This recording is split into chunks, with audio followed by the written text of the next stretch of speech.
এই মুহূর্তে সবথেকে বড় খবর, তৃণমূল থেকে সাসপেন্ড করা হলো শান্তনু সেনকে এবং আরাবুল ইসলামকে। আবারও বলবো, তৃণমূল থেকে সাসপেন্ড করা হলো শান্তনু সেন এবং আরাবুল ইসলামকে। দল বিরোধী কাজের অভিযোগে সাসপেন্ড করা হয়েছে শান্তনু সেন এবং আরাবুল ইসলামকে।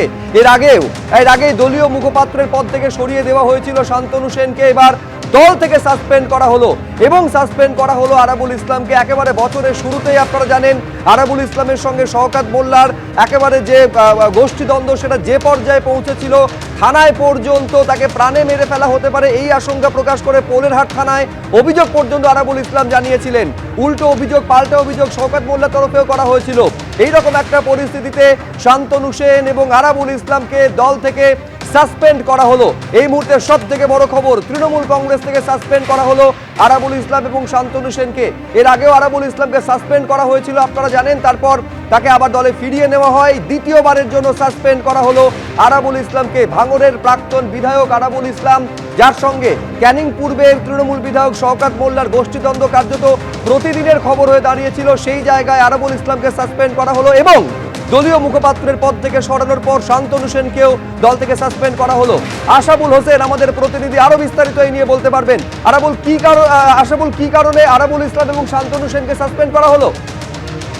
দেখো, তৃণমূলের রাজ্য সভাপতি সুব্রত বক্সী তিনি জানিয়েছেন যে আরাবুল ইসলাম এবং শান্তনু সেন এই দুজনকে দল বিরোধী কাজের অভিযোগে সাসপেন্ড করা হয়েছে এবং তারা দলের শৃঙ্খলা বিরোধী নানা রকম কার্যকলাপ করছিলেন, যা দলের ভাবমূর্তির পক্ষে ক্ষতিকর। ফলে তৃণমূল যে শৃঙ্খলা রক্ষা কমিটি তারা সিদ্ধান্ত নিয়েছে যে তাদের সাসপেন্ড করার সিদ্ধান্ত নিয়েছে। এটাই সুব্রত বক্সী তিনি জানিয়েছেন।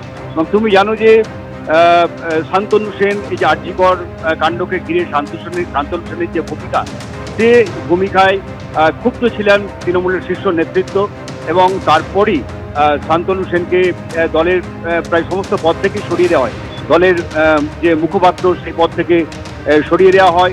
পাশাপাশি তিনি কলকাতা পুরসভার একটা বিশেষ পদে ছিলেন, সেই পদ থেকে তাকে সরিয়ে দেওয়া হয় এবং অবশেষে তাকে সাসপেন্ড করা হলো। এবং খুবই যেটা গুরুত্বপূর্ণ ব্যাপার, শান্তনু সেন কিন্তু যাকে দেখা যাচ্ছে যে অভিষেক বন্দ্যোপাধ্যায়ের যে ডায়মন্ড হারবারে যে তিনি যে কিছুদিন আগে যে ডাক্তারদের নিয়ে যে সম্মেলন করেছিলেন, সেই সম্মেলনে কিন্তু আমন্ত্রিত ছিলেন শান্তনু সেন এবং গুরুত্বপূর্ণ তিনি ভূমিকা নিয়েছিলেন।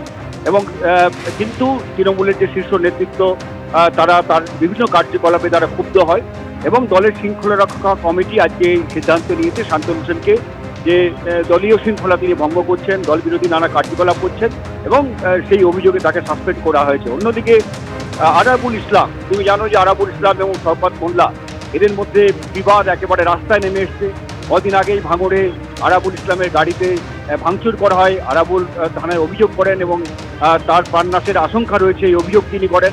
ফলে এই যে শওকত মোল্লা এবং আরাবুল ইসলাম এই দুজনের মধ্যে যে বিবাদ, যে গোষ্ঠীদ্বন্দ্ব, তাতে দেখা যাচ্ছে অন্তত এই যে শাস্তিমূলক ব্যবস্থা যে আরাবুল ইসলামের বিরুদ্ধে নেওয়া হয়েছে, তাতে স্পষ্ট হচ্ছে যে দল হচ্ছে আরাবুল ইসলামের পাশে নেই, শওকত মোল্লার পাশেই রয়েছে এবং আরাবুল ইসলাম তিনি নানা শৃঙ্খলা বিরোধী কাজ করছেন বলেই দলের তরফে তার বিরুদ্ধে এই পদক্ষেপ করা হয়েছে বলে তৃণমূলের রাজ্য সভাপতি সুব্রত বক্সী তিনি জানিয়েছেন। আশাবুল, আপাতত তোমাকে ধন্যবাদ।